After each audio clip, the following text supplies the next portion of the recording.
What's up, everyone? Welcome back to SANDCAST, Beach Volleyball with Triborn, and just Travis Mewhirter today. So this is, I think, the first time we've ever done an episode like this where it's just a straight up solo episode. This is how I used to do the roads to Paris or the road to Paris. I forget what we decided on how to do the plural of roads to Paris. But this is just a solo episode for our big Wednesday episode. And it's something that a lot of you guys asked for. A lot of people were requesting previews of the Challenge in Mexico and the Elite 16 in Mexico. But where I'm at with Florida State, go Noles. I just don't have that much time to cover the World Tour properly, I guess you could say, until we get NCAA champs. That's the first week of May, and then I'll be sort of media mode as we get into this summer, media and recruiting. So I'll be back on the commentary full-time, in person in Ostrava. That's at the end of May, first weekend of June. Until then, Rich Lamborn is swapping in for me.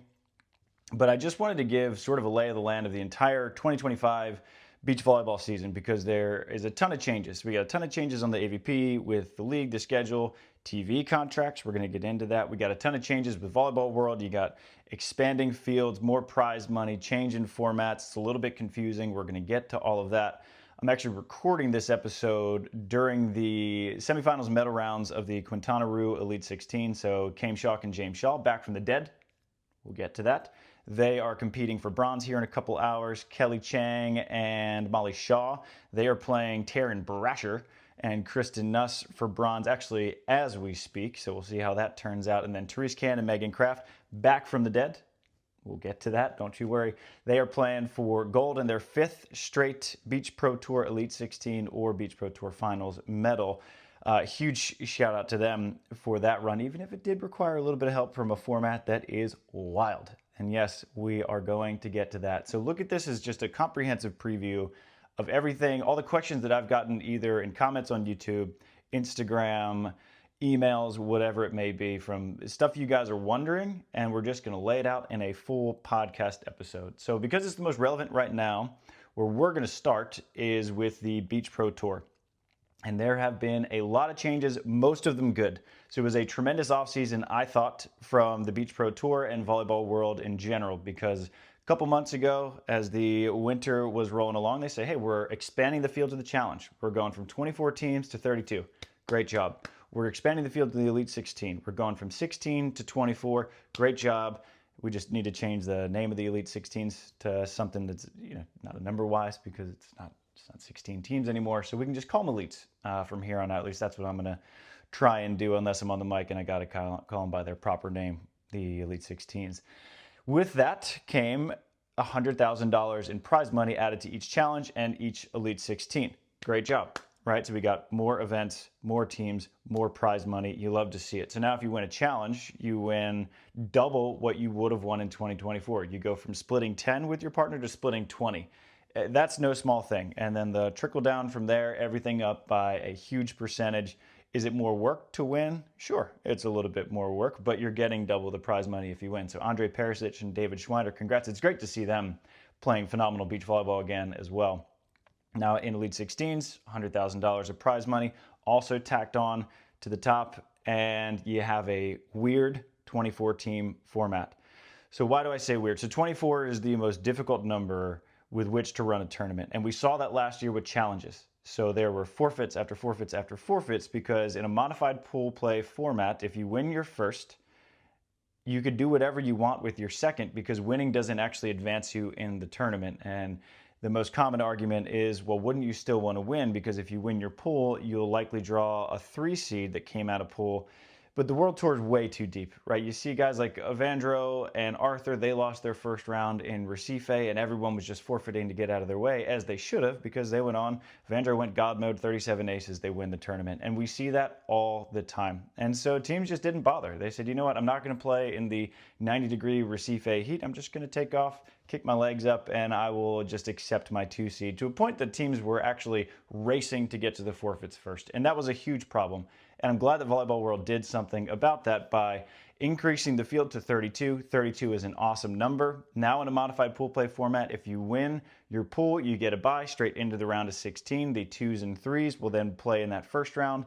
Those 8 winners play the 8 teams who got a bye in that first round, and it's a nice, clean, and tidy 16-team bracket from there on out. Awesome. Would it be better if it was a 32-team double elim? Always. Give me double elim or give me death, but I will settle for more prize money, a 32-team tournament, and we're good to go from there. Now, on to the Elite 16s, or Elite 24, Elites, whatever you want to call them. So what they did with the Elite 16s this year, they went from 16 to 24. Previously, there were 12 teams straight in. 4 would come out of a 2-round qualifier. Now there are 16 teams straight in. You got 8 coming out of a 1-round qualifier. All right, so you win and you're in. That is then broken up into 6 pools of 4. And you might say, wait, isn't this exactly what we saw with the challenges a year ago? Yes, which presents the strangest format I've seen in beach volleyball. And so you have your 6 pools of 4. And now if you win your pool, there's an incentive. You get a bye straight into the enigmatic round of 12. All right, and then teams 2 and 3, they will play in the first round. Those 6 winners then play the 6 pool winners in a round of 12. They then play, if you win, you're advancing into the quarterfinals. But here's where it gets tricky, and here's where the bracket gets totally wacky, in that you have 6 teams in the quarterfinals. But to run a quarterfinal, you need 8. And so where do we draw those 2 teams from? This is where the confusion lies, and this is where pitchforks and torches were raised, including my own. I'm with you on this one. They drew it from the 2 teams who lost by the least amount in that round of 12. So yes, Kame Schock and James Shaw, they lost to Tomas Capgrosso and Nico Capgrosso of Argentina. Yes, Hendrik Moll and Matthias Bernsen, they lost. Yes, in spite of losing, they both advanced in the tournament. Yes, Therese Cannon and Megan Kraft lost to Kelly Chang and Molly Shaw, and yes, they sure did advance in the tournament. Yes, they sure did beat Sinja Tillman and Svenja Mueller. Yes, they sure did beat Kelly and Molly in their rematch, and now they're playing for gold. And so it's wild. And I put up a picture of the nonsensical looking bracket on BVB, and I just put the puke emoji. I was like, someone explain this to me. And the sentiment was echoed by every fan who sent me a message, almost every player. A lot of players were still confused. Now, there were a couple in support, and from what I understand is that this was actually sort of a joint decision by the FIVB and a players committee. So the players have their player representatives. They then negotiate certain things with the FIVB. You get your compromises, which is where the prize money and the expanded fields and the bonus pools, all that comes from, and evidently also this format. Now, you might be asking, how did we end up here? So 24 teams is the most difficult number to run a comprehensible format. Right? You got a couple different options. Modified pool, and you get the issues that plagued the challenges for the last couple of years, and that there's no incentive to win, so you get a bunch of forfeits. Then you have double elim. And again, give me double elim or give me death. I'm a double elim purist, but that does have its flaws. So in a double elim with a 24 team, you have 8 teams who get a bye in the first round. You have 16 playing into those 8. Fine, totally fine. The 8 who win then move on, and the 8 who lose move down. But then if you win and then lose, this is the only format I've ever seen in sports where if you win and then lose, you actually go backwards, where it's as if you had never won at all. And so a lot of teams could look at this, and evidently this was actually discussed in the meetings with the players and the FIVB, in that they don't think that there was enough incentive for teams to play hard and win that first one, and that forfeits were still a possibility. The scar tissue from all those forfeits, pretty fresh, right? So I don't blame them for not wanting to go with a system where forfeits were still possible. Now, the AVP actually used to run 24-team double elimination tournaments in Hermosa, and this happened to me 2 years in a row. Right, so me and Hagen Smith, we come out of the qualifier, we win our first round, beat the McKibben brothers. So I'll forever be grateful and indebted to Madison McKibben for punting a ball, getting a red card, and literally gifting us the first set. We go on to win in 3, but then we go on to lose to Ed Ratledge and Rafu Rodriguez, who were piping hot, fresh off their San Francisco win. And then we drop down. We have to play an hour later, a third match, which is really our 6th, because we had to play in the qualifier the day before. And we're playing a very fresh Mike Bogue and Bobby Jacobs, who I just lost, and we're chilling the whole day. I'm full body cramping. Hagen carries me to a win. We end up moving on to Saturday. We get our asses kicked by Troy Field and Chase Frischman. Next year, do the same exact thing with Miles Magututia. Win, lose, win, get our ass kicked on Saturday.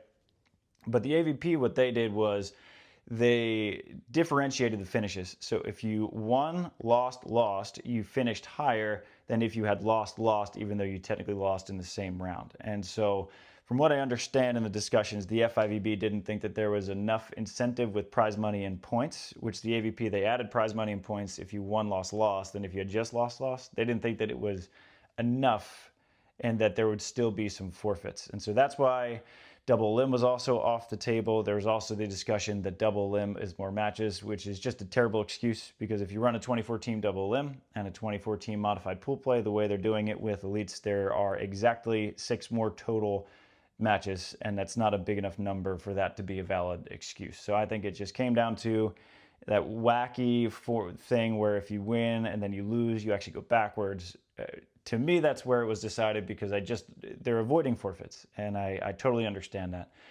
But that's where we are at now. So I don't know what you want to call this format, but you get this round of 12 where you're going to get 2 lucky losers in the middle of the tournament.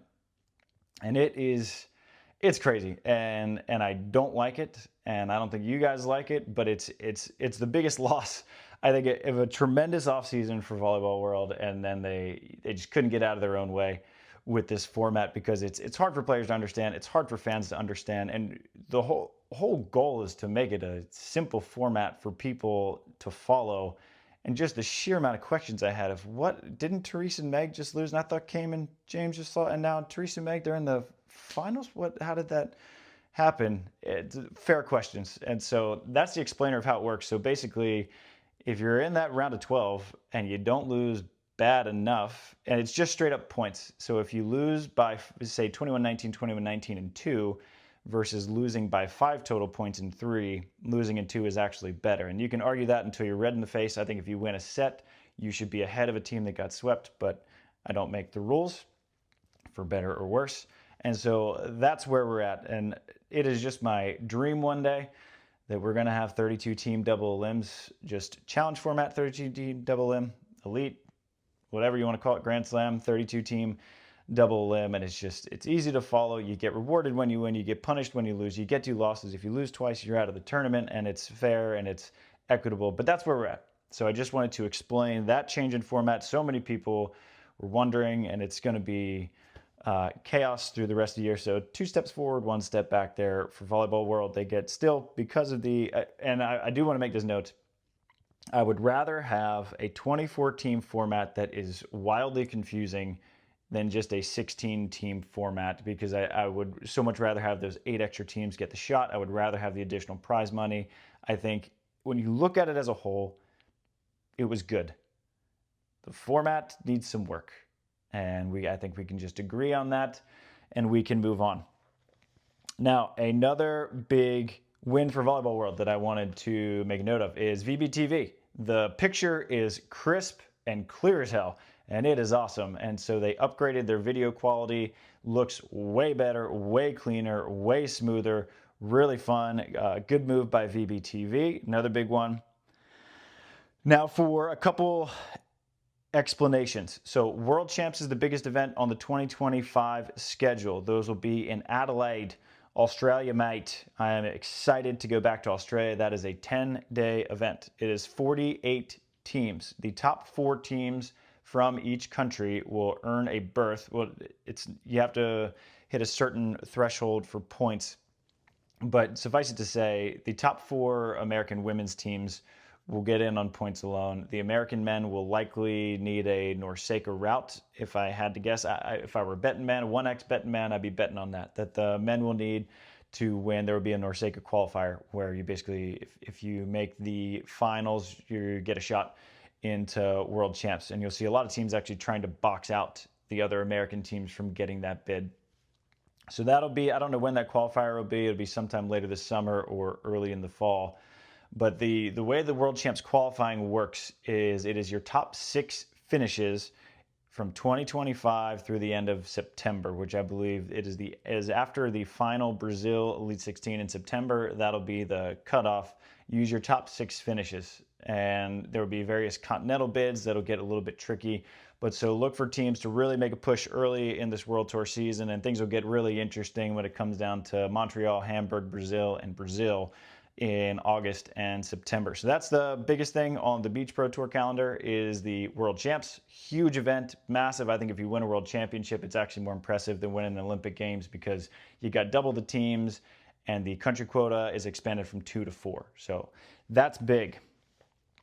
Next big question a lot of people ask is, how are teams who are ranked higher in the world rankings in the qualifier versus teams ranked lower? So Chase Budinger and Miles Evans was the specific question of this one. Why are they in the qualifier? Other teams who are ranked lower in the world ranks, they're straight into the main draw. So there are various ranking systems on the Beach Pro Tour. You have your world rankings, which is actually used for nothing. And then you have your entry rankings, which is used for everything. And then you have your technical points, which is just used to break ties, which almost never comes into play. So your world ranking, let's just tackle that first. That is your top 8 finishes from the last 365 days. And that's why you'll see, if you scan the world rankings, you're going to see teams like George and Andre still ranked number 3.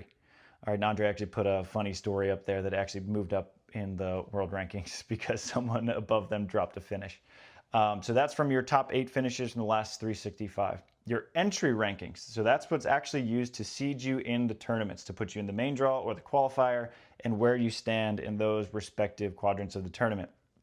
That is your best 3 of your last 4 finishes. That is another big bugaboo that I think the FIVB and Volleyball World needs to fix, because when it's your best 3 out of 4, you're protecting finishes. And so if you have a great finish, you might sit out a couple events because you want to protect it, and you're going to wait for, say, an event in China that not many people are going to go to, and then you're going to play. So there's still an incentive to sit out events, which is why I love the world ranking system. I think that should be used for everything, because it's just your best 8. You don't push finishes out by playing. It's just you play and you play and you play, and you get your best 8. And I wish that was used. Now I understand why they don't do that, because 3 out of 4 produces higher turnover. There's a lot more churn, and the theory behind it is that you're going to see a lot more teams moving up and down. The rankings are a lot more fluid. You're going to get different matchups. That's it. I'm kind of a purist, if you haven't noticed, and I just think that the world ranking is going to get you your best teams, your best fields in every tournament, and I think that is what you should do. And it's a system that's designed to incentivize you to play more events, because you don't push events out. But my opinions notwithstanding, that's the difference between entry ranking and world ranking. And just a quick note that I said you got your technical points. Your technical points is just your aggregate total number of points you've accumulated in the last 365. And that's used to break a tie when you and another team have the same entry points. So there's our difference there. And the last big one, so when me and Tri did a breakdown of all the new partnerships on the AVP, and someone made a pretty good note that we didn't really do a breakdown so much as we just did a run through. And so I'm just going to give you guys a run through of all the new partnerships on the Beach Pro Tour. So you have, and I'm going to go through like maybe top 30 teams, and because after that it's just going to get pretty hairy. Clemens Wickler, Nils Ehlers, still number 1 team in the world from Germany. Number 2 is David Alman, Jonathan Helvig of Sweden. Number 3, funny enough, George and Andre. So George is now playing with Simone Barbosa. And to be completely frank, I forget who Andre is playing with. Simone he's had a scintillating career. And so he won a Grand Slam with Alvaro years and years and years ago, and he is crazy talented. I actually had the pleasure of training with Simone and Guto with Casey Jennings, of all people, a long time ago in Hermosa Beach. Really excited to see them play. They actually had to forfeit out of their debut tournament, so I hope they're healthy. I think it was Simone who got hurt. Hoping to see them play, because Simone is a joy to watch. Anders Mol, Christian Sorum, they are still together. Steven Van de Velde is now with Alex Brouwer, and they, I believe, are playing for bronze as we speak in the Quintana Roo Elite 16, and that is a big hitting side-out team, big serving. And this is interesting because Brouwer's played for the last decade plus with Robbie Mewson. Mewson, congrats to him. He's now gardening and golfing in retirement, and so this is the first time we've seen Brouwer in his whole career without someone named Robbie Mewson, and that's with the exception of King of the Court, where we've gotten to see him have some fun with other people. Matthew Immers, tremendous young talent from the Netherlands. He is now playing with Ruben Peninga. I think Peninga is crazy talented. Immers is super physical. That's going to be just another Really solid team on the Dutch line. Evander Goncalves, Arthur Mariano, they're staying together. Stefan Bormans, York de Groot, they are staying together. Pablo Herrera, the Spanish legend, he retired to much fanfare a year ago.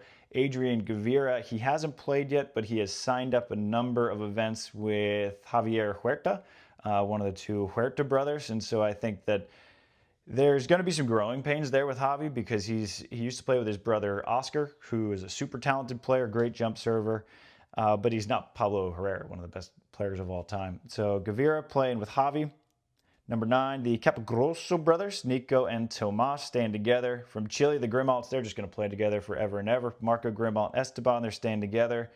Cuba's Jorge Layo and Noslin Diaz, freshly engaged Noslin Diaz. Congratulations to you and Kylie DeBerg. They're staying together. Chase Buttinger, Miles Evans, still together. Sharif Samba or Sharif Yunus and Ahmed Tijan, still together. Tommy Hodges, Zach Schubert, as far as I know, from Australia, still together. Sam Kotafava was playing with the now retired Paolo Nicolai. Nicolai is now coaching the federation. Kotafava is now playing with a talented young blocker named Gianni Del Corso. Gianluca Del Corso is what he's listed as. Super jumpy, really physical, has this crazy, super sharp angle wrist away. Talented young team. Going to be some growing pains, again, similar to Spain. You can't just replace Paolo Nicolai overnight. And so Kotafava and Gianni, they're going to be really good. They're going to have some great wins, and they're going to have some, say, puzzling losses. But overall, going to be a really good team. The Bayo brothers, Javi and Joaquin of England, staying together. Hendrik Moll, Matthias Berntsen, staying together. They're in Norway. Arthur and Adrielson of Brazil, talented team, staying together. Miles Partain, Andy Benish, also staying together. Miles is just finishing up school at UCLA. A lot of drama with him on the UCLA indoor team, but I think he'll be back on the beach soon.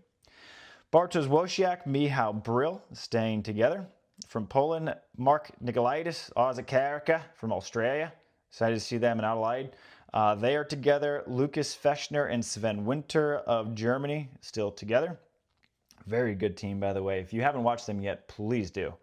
From Portugal, João Pedrosa and Hugo Campos. They actually just won their first medal since the Edmonton Challenge in July of 2023. They did so with bronze at the Mexico Challenge, the Yucatan Challenge. So congrats to them. Fun team to watch. I think that Hugo Campos is the most underrated player on the Beach Pro Tour. Either him or one of the young Germans that I just mentioned in Lucas and Sven. So you proved me wrong. I'm here. I'd like to have that debate. Julian Horl from Austria made the Olympics with Alex Horst. He is now playing with Maritz Pristaus, and I still think Pristaus is the best player in Austria, him or Philip Waller. And so I think that that's going to be a great team. However, they were stunned in the first round of the Yucatan Challenge qualifier by the young Americans Jordan Hoppe and Derek Bradford. And if you have not seen Derek Bradford play, please do. Kid could very well be the future. I mean, he's for real. And Hoppe just gets better and better. Alex Horst is now playing with Lorenz Leitner, very talented player. I think that they're going to have a pretty good season. Andre Perisic, David Schweiner, great to see them back playing excellent volleyball again. They took a 5th, I believe, at the Elite 16 after winning gold at the Yucatan Challenge. Mexico always treats them well. Elmer Anderson and Nilsson, Sweden's new young team, phenomenal. Please watch them. Youngsters, crazy talented. They don't do a ton of the jump sets and options that Aman and Helvig do, but they are really good. Recommend it.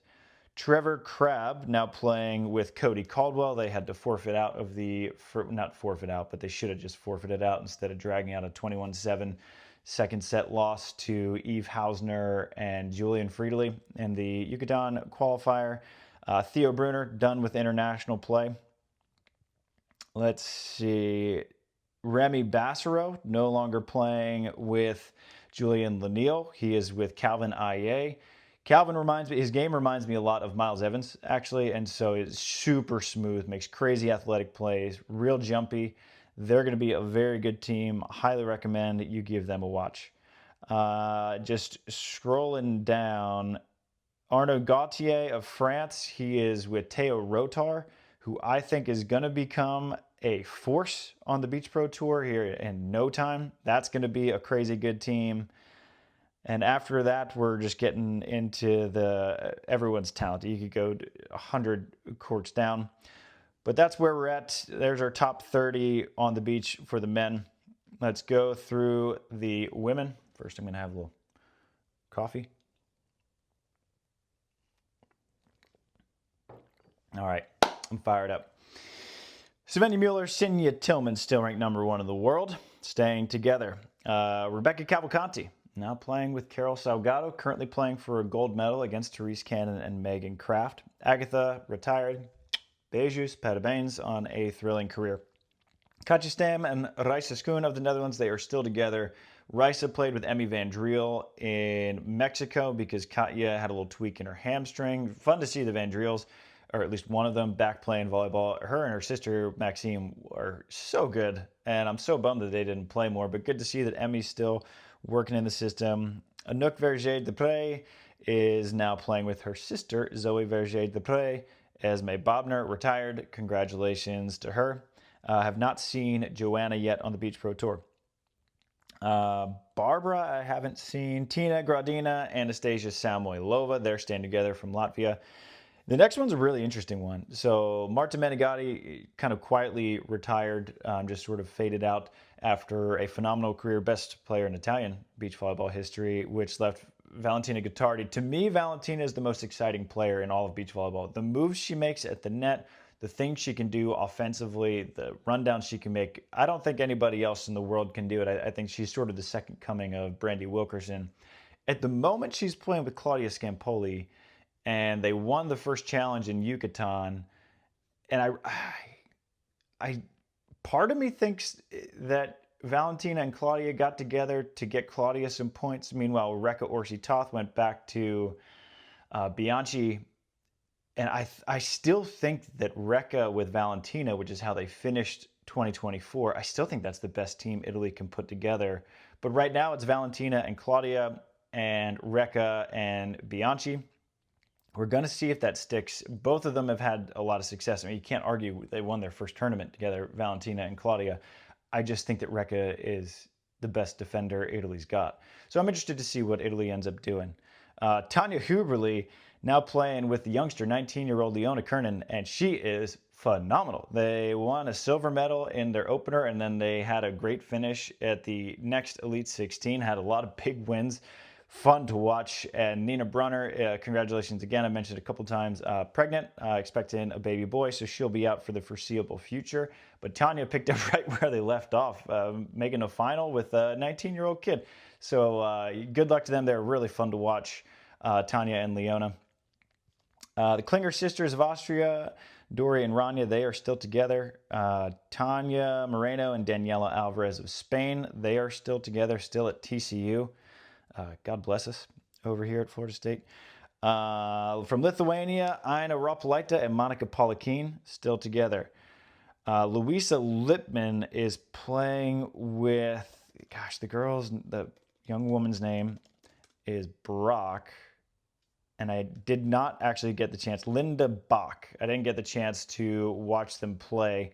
She's 24 years old, has just played 2 FIVBs, played in Hamburg last year, lost with Leah Kunst in the qualifier, and then she played with Lippmann. They qualified in Yucatan, and then they lost, didn't break it out of pool. So that is what Lippmann's doing since Ludwig, all of the flowers.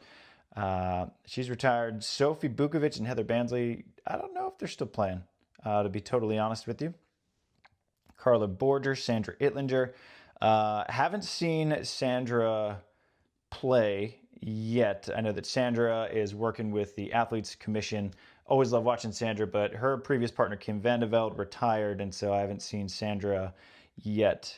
Shinyi Shah is now playing with something Wang, Jinji Wang, I believe.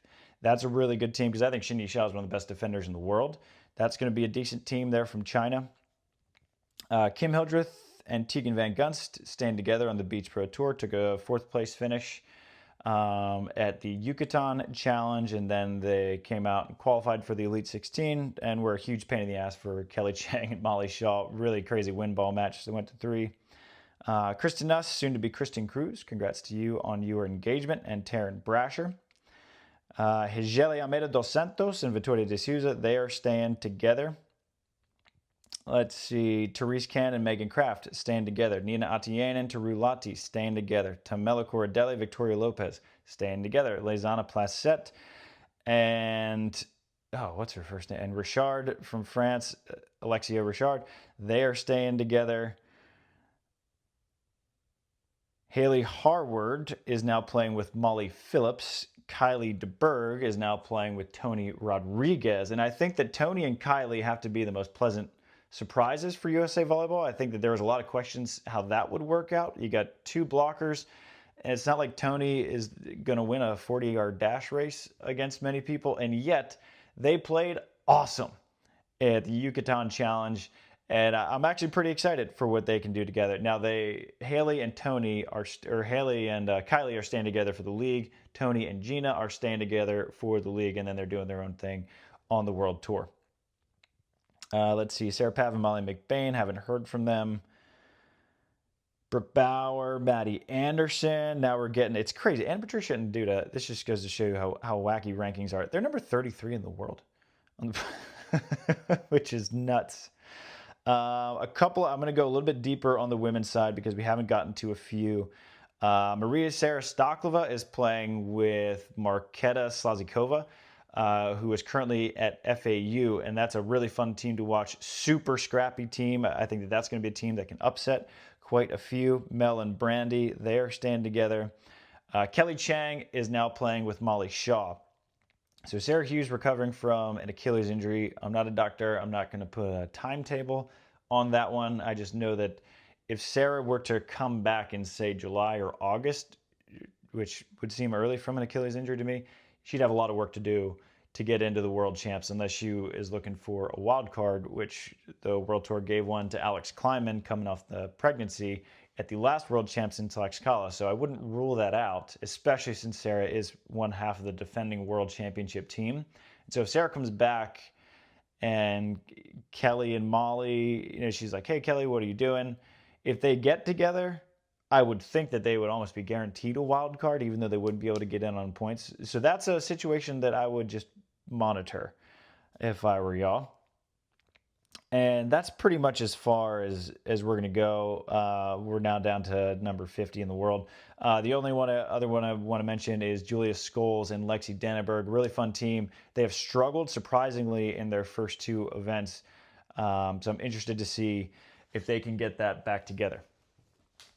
All right, so that is your World Tour update. Your first 33 minutes all on the World Tour. Take a little coffee sip. All right, we're now moving on to the AVP. So the AVP, we've talked about the AVP at length on the actual podcast. In the fan question episode, we've already talked about the partnerships, the schedule. So you have two, I'll call them real tournaments, main tournaments. You got Huntington Beach, that's in May, first week of May. And you got the AVP Manhattan Beach Open. That is going to be in its traditional time slot in August, conflicting, unfortunately, with the Montreal Elite 16. And if you're wondering how that happened, I put up a video a couple weeks ago about that was literally the only weekend Montreal had open. And Volleyball World said, yes, we'll take the only weekend you have open. That's how it happened. Super simple. So the AVP, the one thing I want to get to is, so you have the two qualifiers in Huntington. So you have the single limb 16-team qualifier for the league on April 12th weekend, and you have the same thing on April 26th, and then 2 weeks later you have the actual Huntington Beach Open. 5 spots in the league up for grabs on the men's side, and I believe 6 are up for grabs on the women's side, and so that'll be decided by those trio of tournaments in Huntington. Don't know if they'll be streamed. Have not heard any word if the qualifiers will be streamed. We're going to try to cover it as best we can. I'll be at Cal Poly for the first one. I will be at a conference championship for the second one. So I don't even know what's going to be happening over there in Huntington Beach, but we'll find a way to get Frito or someone down on the sand to do something. The biggest thing with the AVP is that we haven't talked about is their TV deal. So they signed a TV deal with CBS and CW to air the AVP League, which is cool. It was celebrated a lot, as it should be, because we're getting back on a major network. And so I want to And of course, a lot of beach volleyball fans were up in arms. How are we going to stream? What if I can't watch it? Where are we going to find the replays? So I'm going to sort of present both sides of the argument. So let's look at the AVP side of the argument. If you want to be a major sports league and you want to sustain it financially, you need to have a TV deal. You just can't do it, or you need to do something like Volleyball World, and you got to take a huge risk and a bet on yourself and create your own, which they did with VBTV.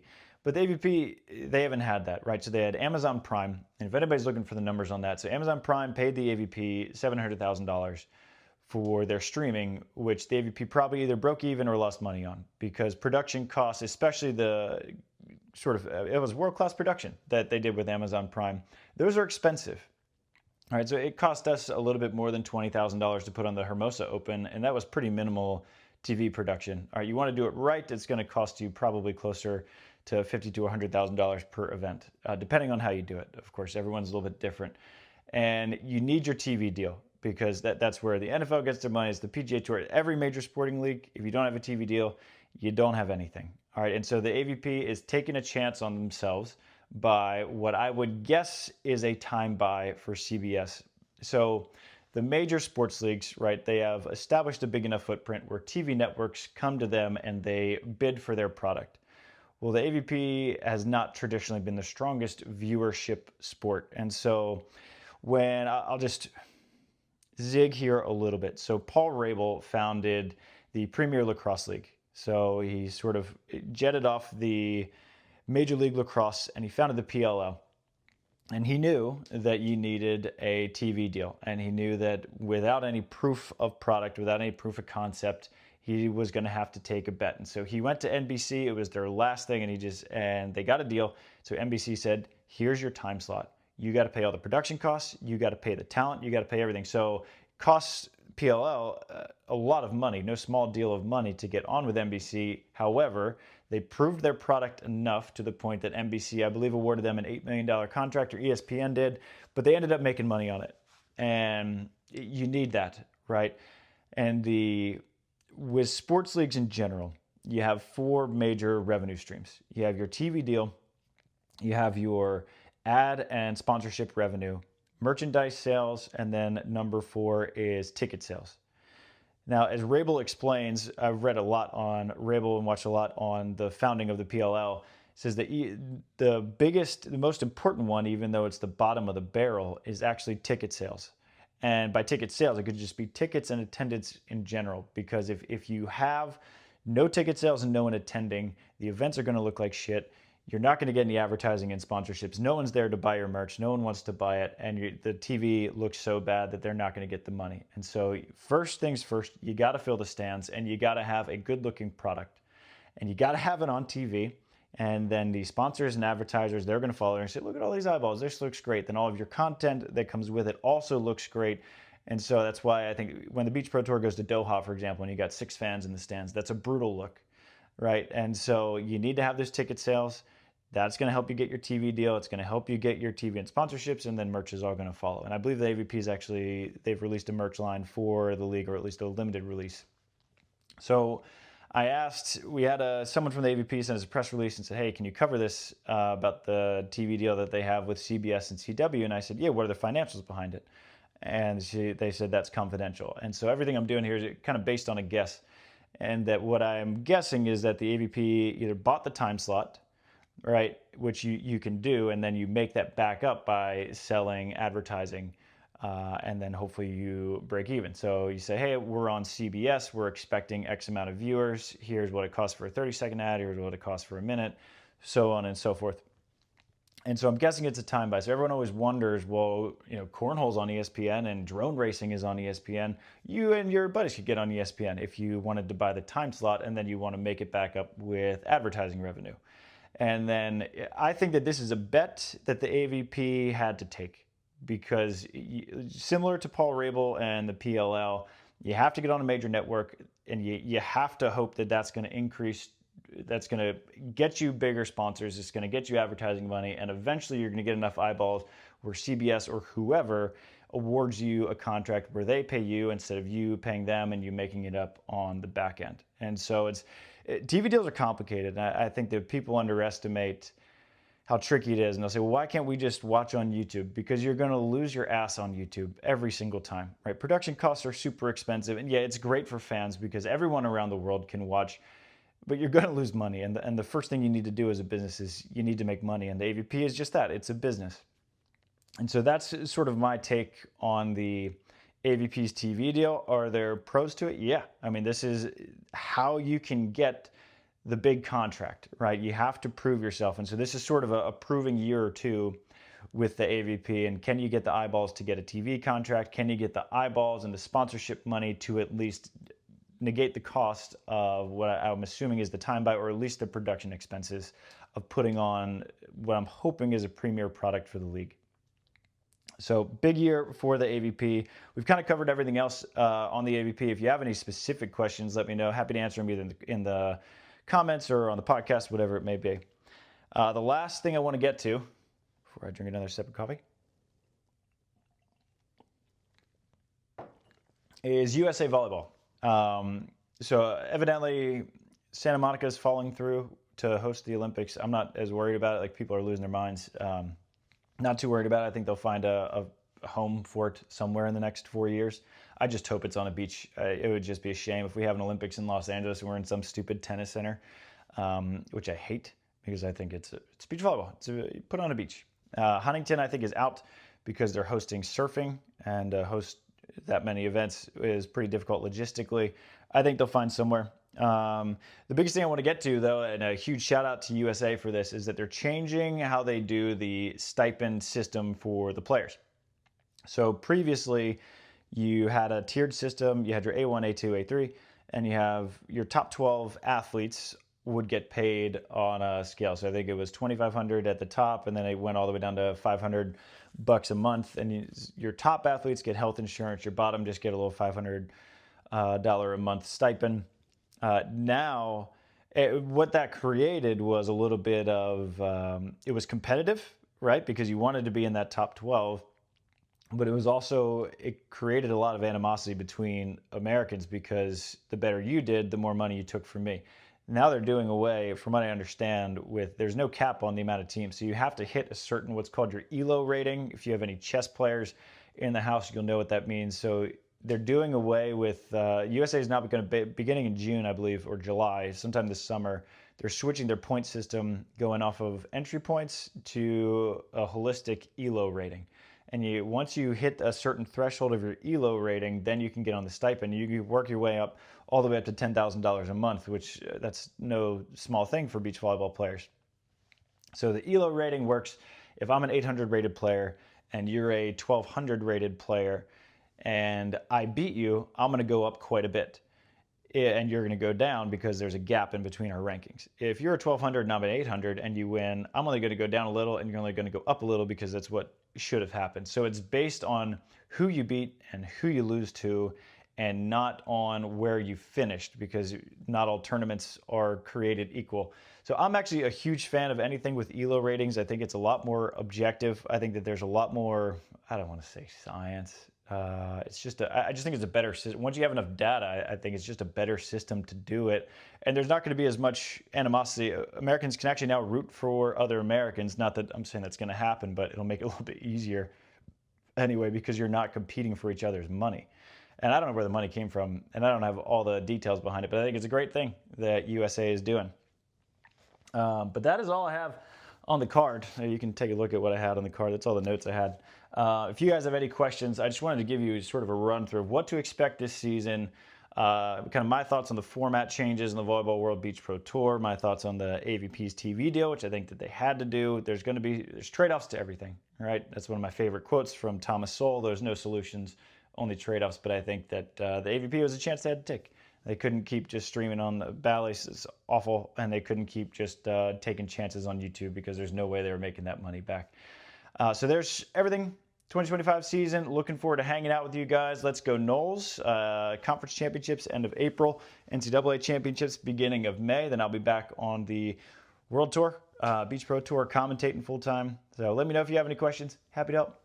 If you enjoyed this solo session, let me know too. We can try to do a couple more of them because they're super informative, just an information dump. Love y'all. Appreciate y'all. Shoot.